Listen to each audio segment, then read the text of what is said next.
Hello बच्चों, हम इस वीडियो में देखेंगे क्लास 9 का साइंस, जो कि आपका पिछले बार का क्वेश्चन 2023 में जो क्वेश्चन पूछा गया था, इसको हम लोग इस वीडियो में सॉल्यूशन करने वाले हैं। ये भी आपका एग्जाम के लिए काफ़ी वीवीआई है, काफ़ी इंपॉर्टेंट है। तो देखिए, इसमें सबसे पहला नंबर सवाल क्या है, कौन सदिश राशि है। सबसे पहला नंबर सवाल है कौन सदिश राशि नहीं है। तो ये सदिश राशि कौन नहीं है, तो चाल नहीं है। ठीक है, चाल सदिश राशि नहीं है। बाकी ये विस्थापन, त्वरण, भार, ये सब है सदिश राशि, लेकिन ये चाल सदिश राशि नहीं है। अब देखिए, अब दूसरा नंबर सवाल, चाल का एसआई मात्रक क्या होता है। तो चाल का एसआई मात्रक होता है मीटर प्रति सेकेंड स्क्वायर। ठीक है, स्क्वायर नहीं, मीटर प्रति सेकेंड। ये चाल का एसआई मात्रक होता है मीटर प्रति सेकेंड। देखिए, अब नेक्स्ट नंबर सवाल, इनमें से कौन सही है। तो इसमें से सही हो जाएगा ऑप्शन नंबर दूसरा, भी स्क्वायर बराबर यू स्क्वायर प्लस 2as। ये तीसरा का राइट आंसर हो जाएगा, ऑप्शन नंबर दूसरा। देखिए, अब अगला नंबर सवाल, निम्न में किसका जड़त्व कम है। जिसका जड़त्व कम है, इसमें से बताना है हम लोग को। तो जिसका वजन कम रहेगा उसी का जड़त्व भी कम रहेगा। तो कार, साइकिल, रेलगाड़ी, बस, इसमें किसका जड़त्व कम होगा। तो ये साइकिल का, क्योंकि ये सबसे कम वजन का है। नेक्स्ट नंबर सवाल है, 5 kg द्रव्यमान व वस्तु को 5 मीटर प्रति सेकंड स्क्वायर से त्वरित करने के लिए कितने बल की आवश्यकता होगी। तो 5 नंबर का आप लोग कमेंट करके बताइएगा। ठीक है, 5 नंबर का आप लोग को कमेंट करके बताना है, इसलिए मैं आप लोग को ये आंसर नहीं बता रहा हूँ। नेक्स्ट देखिए, छठा नंबर सवाल, किसी गतिशील पिंड का वेग आधा करने से उसका संवेग हो जाता है। तो क्या हो जाता है, तो ये आधा हो जाता है। ठीक है, वेग आधा करने से आधा हो जाता है। ऑप्शन नंबर पहला इसका राइट आंसर हो जाएगा। नेक्स्ट देखिए, अगला नंबर सवाल, 7 नंबर सवाल है, सभी ग्रह सूर्य की परिक्रमा करते हैं, इसका कारण है क्या। सभी ग्रह सूर्य की चारों ओर घूमते हैं, इसका कारण क्या हो सकता है। तो इसका कारण होता है गुरुत्वाकर्षण बल के कारण ये सभी ग्रह सूर्य की परिक्रमा करते हैं। ठीक है, सूर्य के चारों ओर घूमते हैं। देखिए, अब 8 नंबर सवाल, 98 N के भार के पिंड का द्रव्यमान होगा। तो ये क्या होगा, ये होगा 10 kg। ठीक है, 10 kg, ऑप्शन नंबर दूसरा इसका राइट आंसर हो जाएगा। अगला देखिए, सभी को आप याद कर लीजिएगा, काफ़ी वीवीआई है, एग्जाम में पूछा जाता है। चंद्रमा पर 60 kg द्रव्यमान की वस्तु का भार होगा। तो क्या होगा, तो ये हो जाएगा 10 न्यूटन। ठीक है, 10 न्यूटन, ऑप्शन नंबर दूसरा इसका चौथा इसका राइट आंसर हो जाएगा। नेक्स्ट नंबर सवाल देखिए, निम्न में कौन सही है। इसमें हम लोग को बताना है कौन सही है उसको। तो कार्य बराबर बल गुना समय, कार्य बराबर बल गुना विस्थापन, कार्य बराबर द्रव्यमान गुना वेग, इनमें से कोई नहीं है। तो ये कार्य बराबर बल गुना समय, ये आपका गलत हो जाएगा। और देखिए, कार्य बराबर बल गुना विस्थापन, हाँ ये आपका सही होता है। ठीक है, कार्य बराबर क्या होता है, तो बल गुना विस्थापन होता है। ठीक है, इसको आप याद रखिएगा, एग्जाम में पूछा जाता है। अगला देखिए, शक्ति का एसआई मात्रक क्या होता है। तो शक्ति का एसआई मात्रक होता है वाट। ठीक है, शक्ति का एसआई मात्रक वाट, शक्ति का एसआई मात्रक वाट। और आपसे पूछा जाए कि जूल का एसआई मात्रक क्या होता है। जूल का एसआई मात्रक आपसे पूछा जाए तो आप क्या बताइएगा, कार्य। ठीक है, यानी आप मतलब कार्य का एसआई मात्रक क्या होता है, तो जूल होता है। कार्य का एसआई मात्रक जूल होता है। तो इसको आप ऐसे याद रखिएगा, काजू। ठीक है, काजू, इसको आप लोग काजू के नाम से आप याद रखिएगा। ठीक है, का से कार्य हो जाएगा, ज से जूल हो जाएगा। ठीक है, ये कार्य का एसआई मात्रक जूल होता है।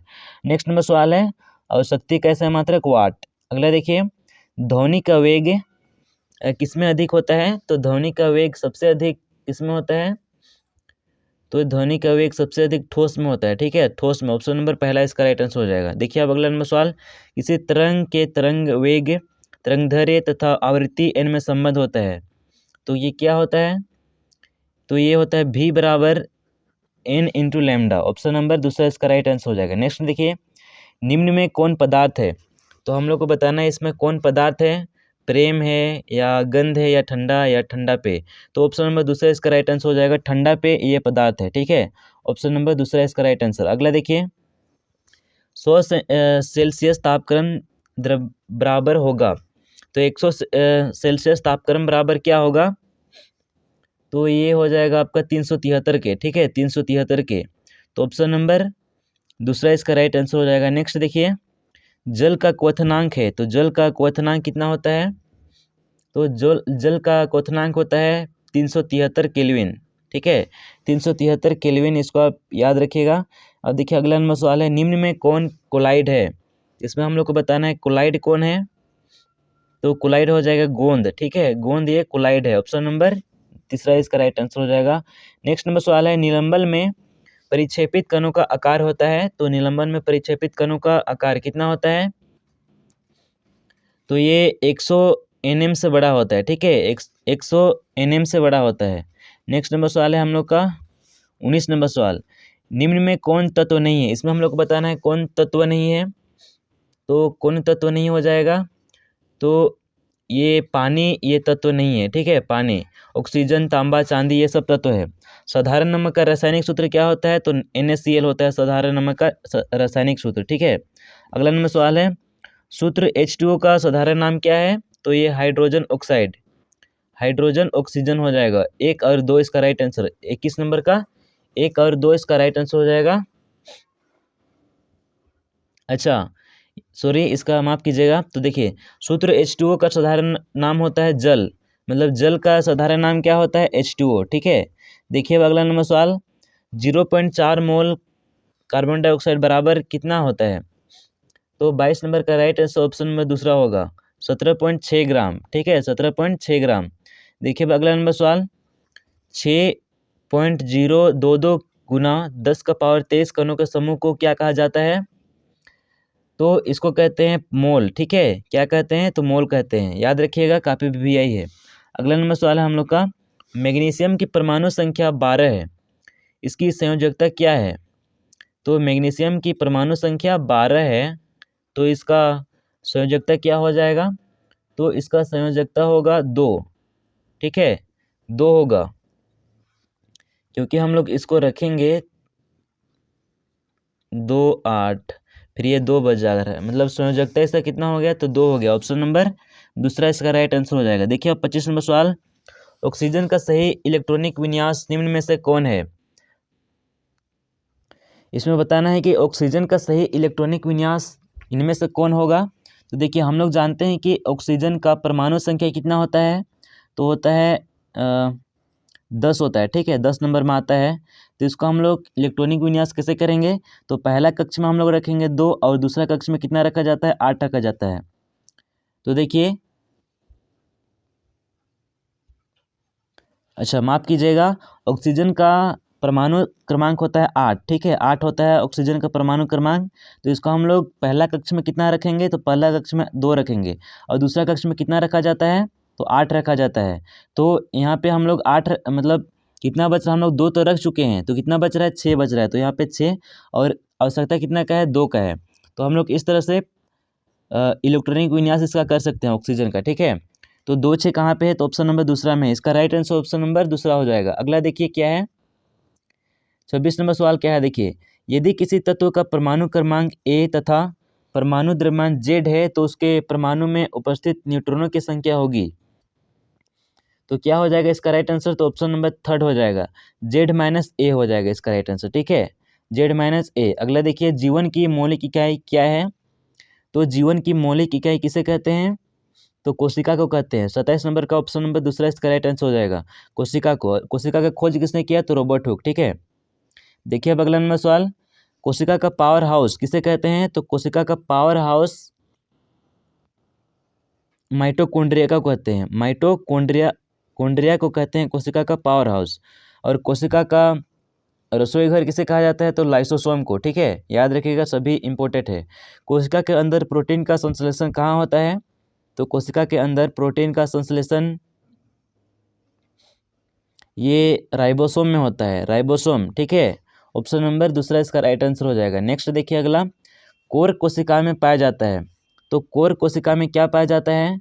तो कोर कोशिका में पाया जाता है सुब्रीन, ठीक है, सुब्रीन, ऑप्शन नंबर पहला इसका राइट आंसर। देखिए अब नेक्स्ट नंबर सवाल, ट्रेकिया और अंडवाहिनी में पाए जाने वाले ऊतक है, तो ट्रेकिया और अंडवाहिनी में पाए जाने वाले ऊतक क्या है?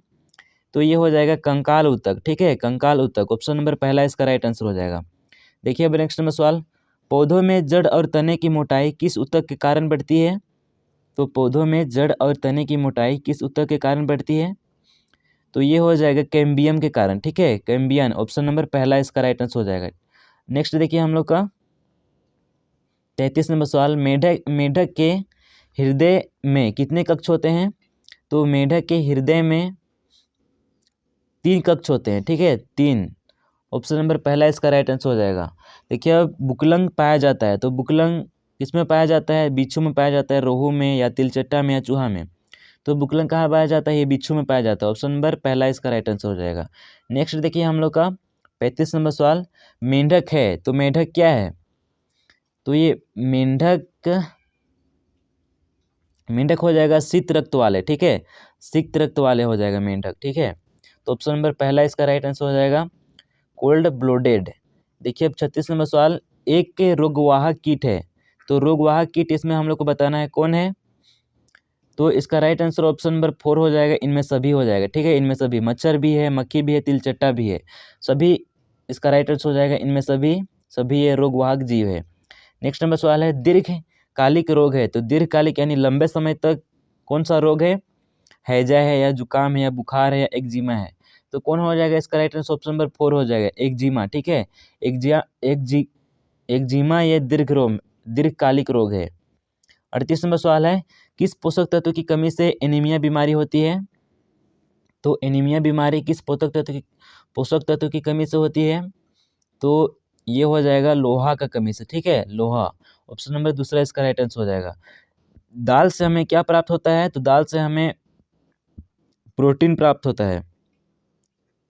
ऑप्शन नंबर पहला इसका राइट आंसर हो जाएगा, दाल से प्रोटीन प्राप्त होता है। देखिए अब इस वीडियो का अंतिम क्वेश्चन, भारत में किस क्रांति के कारण भोजन उत्पाद में वृद्धि हुई? तो ये हरित क्रांति के कारण हुआ था, ठीक है, हरित क्रांति। ऑप्शन नंबर दूसरा इसका राइट आंसर हो जाएगा। उम्मीद है आपको सभी क्वेश्चन अच्छा लगा होगा, और वीडियो अगर अच्छा लगा तो वीडियो को लाइक कीजिए और अपने सारे दोस्तों के पास शेयर कीजिए। और अगर आप चैनल को अभी तक सब्सक्राइब नहीं किए हैं तो आप चैनल को सब्सक्राइब कर लेंगे और अपने सारे दोस्तों के पास शेयर करेंगे, ठीक है। तो फिर हम लोग मिलते हैं नेक्स्ट वीडियो पर।